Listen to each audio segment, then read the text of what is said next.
This is the Holy Gospel according to St. Matthew, the 13th chapter. Jesus put before the crowds another parable. The kingdom of heaven may be compared to someone who sowed good seed in his field. But while everybody was asleep, an enemy came and sowed weeds among the wheat, and then went away. So when the plants came up and bore grain, the weeds appeared as well.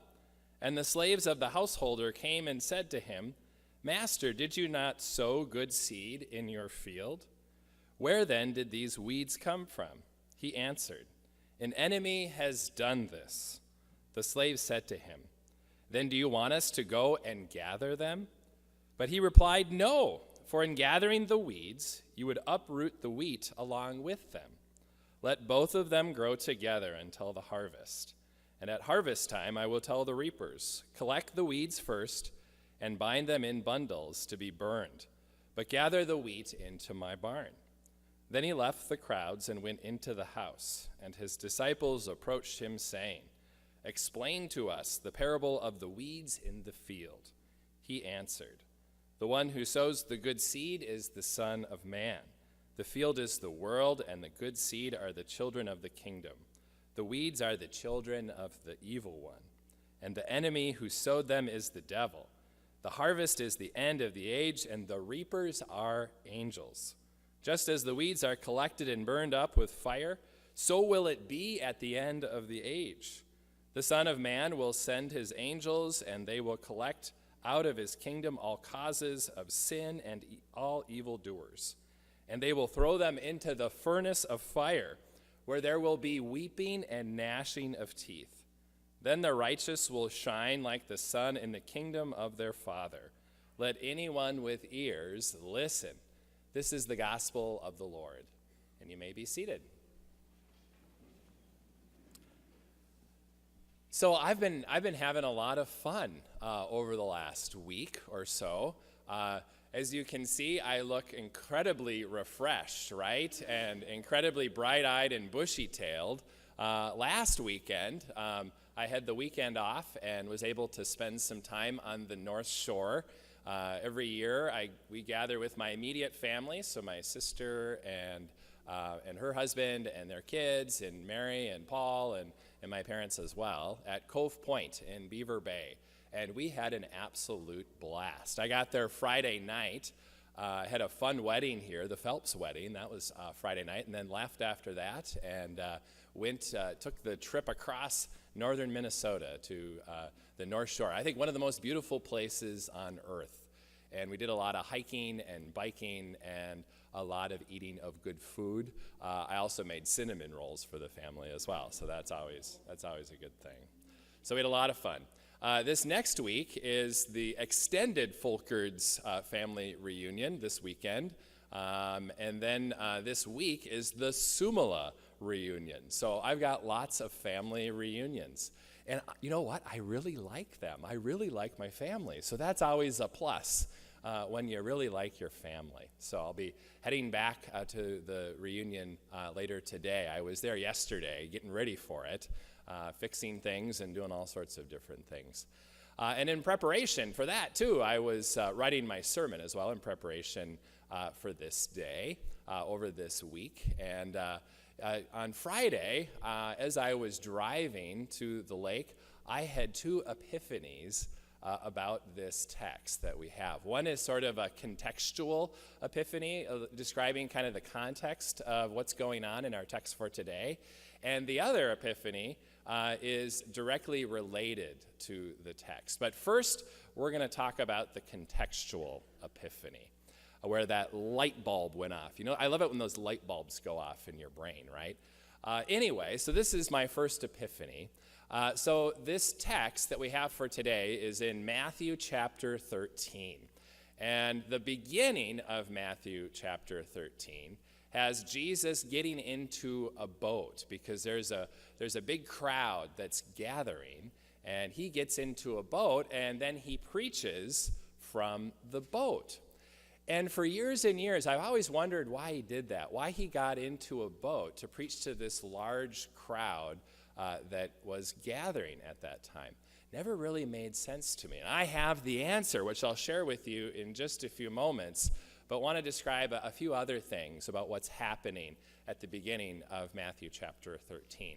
Jesus is preaching to this crowd that has gathered, and he's preaching in what one scholar calls the Bay of Parables. It's not the Bay of Pigs. This is not Cuba, but this is the Bay of Parables. And the scholar called it that because he preaches a whole number of different parables in this Bay of Parables. I kind of like that description of this bay. So last week, you heard about the parable of the sower, and he does this all sort of in rapid succession as he's preaching out in the boat. Then today we have this parable about the weeds and the wheat. He also talks about the parable of the mustard seed, the parable of flour and leaven, the parable of a treasure hidden in a field, the parable of the merchant in search of fine pearls, and the parable of the fishing net. So people probably were leaving scratching their heads after they heard him preach all of these parables in rapid succession in this bay of parables. So now why did he get into a boat and preach from a boat? I've always wondered that, and I got my answer a few weeks ago and then put all of the pieces together this past Friday on the way to the lake. So allow me to share with you a story. So a few weeks ago, I'm out in my boat and I'm trolling for the ever elusive walleye. I've had some luck with Lindy rigs and crawlers, and so that's what I had on my fishing line, and I'm trolling along. I've got my trolling motor on, my electric trolling motor, and just trolling, enjoying the beauty of creation.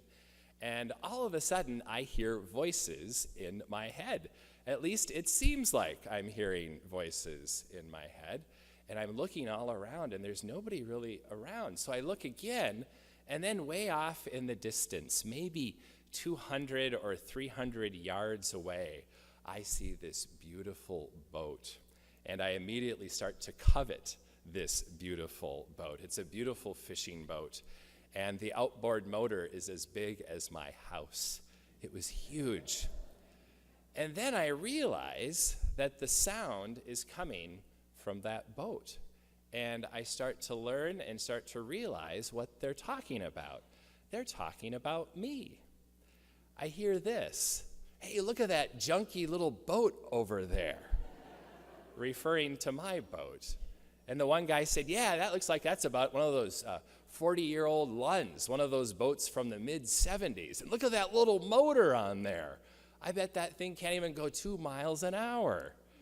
And then they're talking about me. You think he's catching anything?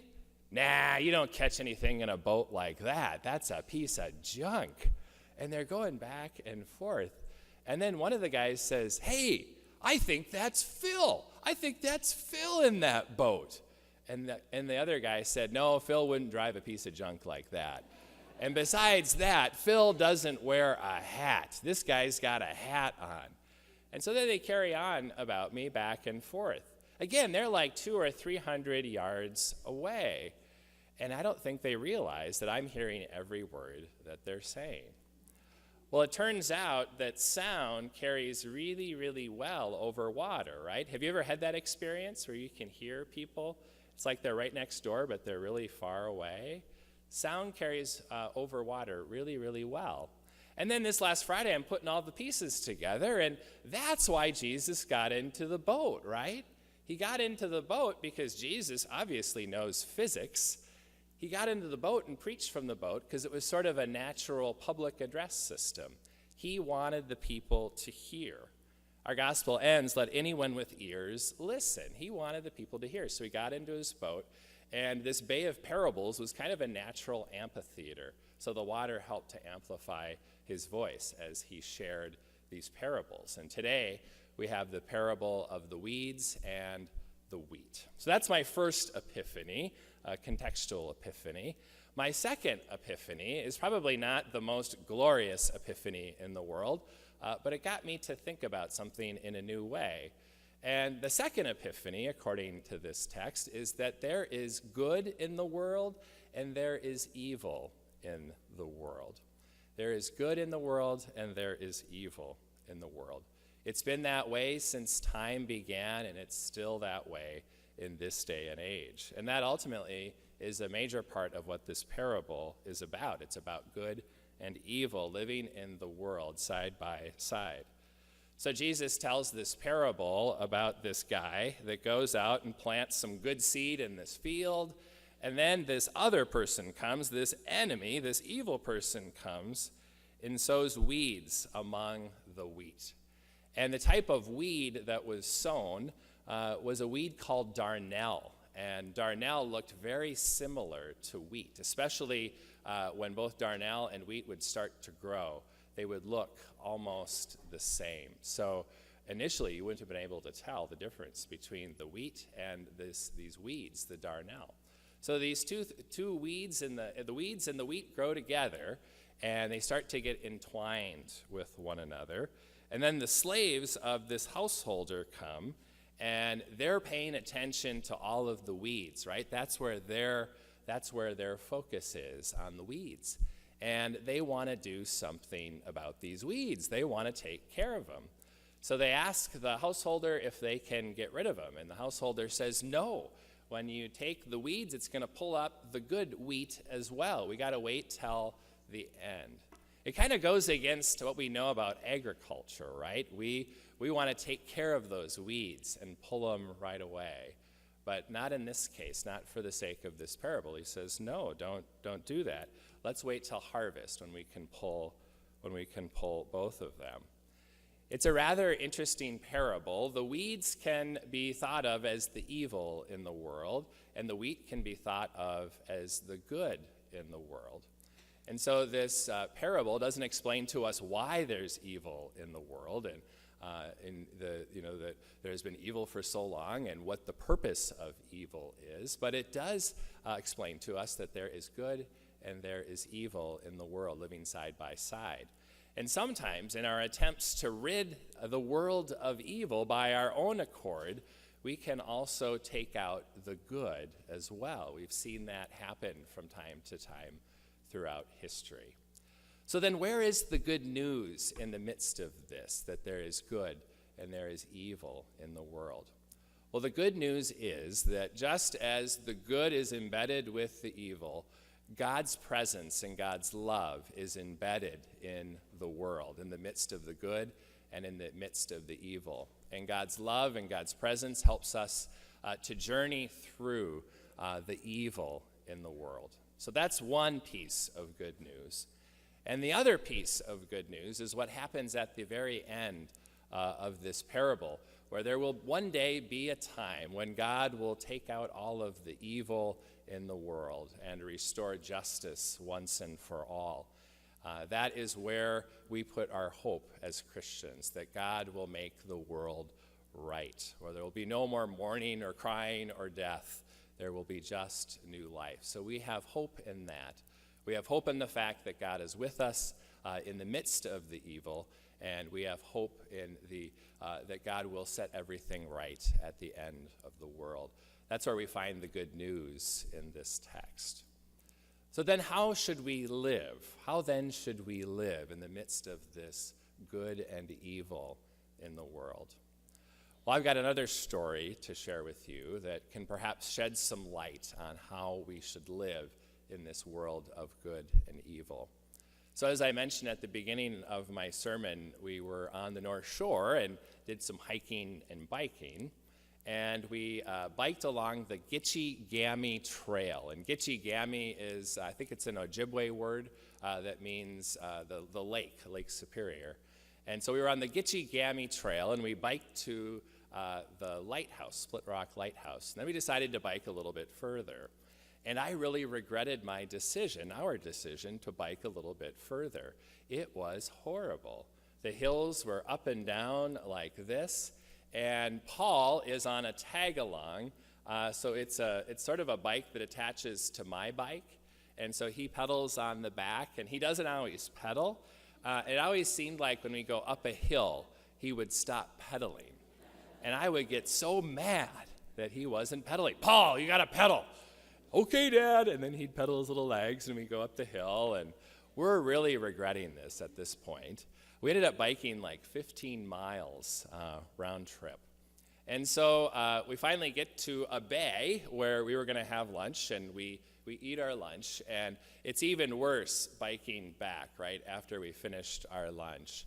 And I'm on my bike, and I am complaining. This is horrible. Oh, we're never going to make it, Paul. We're never going to make it. This is awful. I'm feeling sorry for myself, thinking about how evil these hills are that we're going up and down on. This is awful. I hate this. These hills are evil. And I'm kind of complaining, and Mary's complaining. And then all of a sudden, Paul from the back says, "Dad, isn't this such a great workout? This is such a great workout." And it's at this point where my calf muscle is starting to cramp up because of the pain that's ensuing from going up and down these hills. So he says that a couple of times. "Dad, this is a great workout. Dad, look at Lake Superior. Isn't it beautiful? Dad, doesn't it smell good out here? I wish Moorhead smelled as good as the North Shore, Dad." And all of a sudden, he's kind of shifting my perspective, right? He's focused on the good in the world, and I'm focused on the evil in the world, the evil of these hills and the evil of my legs cramping up. He invited me into a space to focus on the good in the world. And when I started doing that, focusing on the fact that I'm going to feel great after this bike ride, right? I'm sitting in my chair, and he's right, it's a really good workout. And he's right, it's really, really beautiful. When I started to focus on those things, the evil of those hills had less of a grip on me, right? And it wasn't as bad as I focused on the good. And I think that's what we can do in this life as well. There's a lot of things in the world that are evil, that are bad, and it's easy, like the slaves in the story, to pay attention to those things and to not focus on the good. If you notice in the story, the slaves were just focused on the weeds. They didn't see the wheat, the good. They were so focused on the weeds. And sometimes we can do that in life too, in a whole myriad of different ways. We can focus on the negative things and on the evil things, and we put that out front and center. And I think we're called to focus on the good in the world, to focus on the fact that we've got this amazing God who sent his Son into the world to give us hope, that death no longer has a hold on us because of the life, death, and resurrection of Jesus Christ. That's good news. And I think that's where we are called to put our hope and to put our joy and to put our focus on those things, on the good in the world. Certainly we acknowledge the evil in the world. We can't ignore the fact that there is evil and there is bad in the world, but we work to focus on that good. And I think when we do that, the evil of the world, those bad things of the world, they don't control us as much. The grip is loosened on us. But when we focus just on the evil in the world, it really holds us and takes us to a place we probably shouldn't go. But focus on the good in the world. The grip of evil will be lessened in your life. It's not an easy thing to do, but we help each other out. And I can have my son give you a call if you're struggling with that. I struggle with that from time to time. He's a good little reminder to focus on the good in the world. So we give thanks that we have this amazing God who loves us so much that he sent his Son into the world to give us new life. This is good news.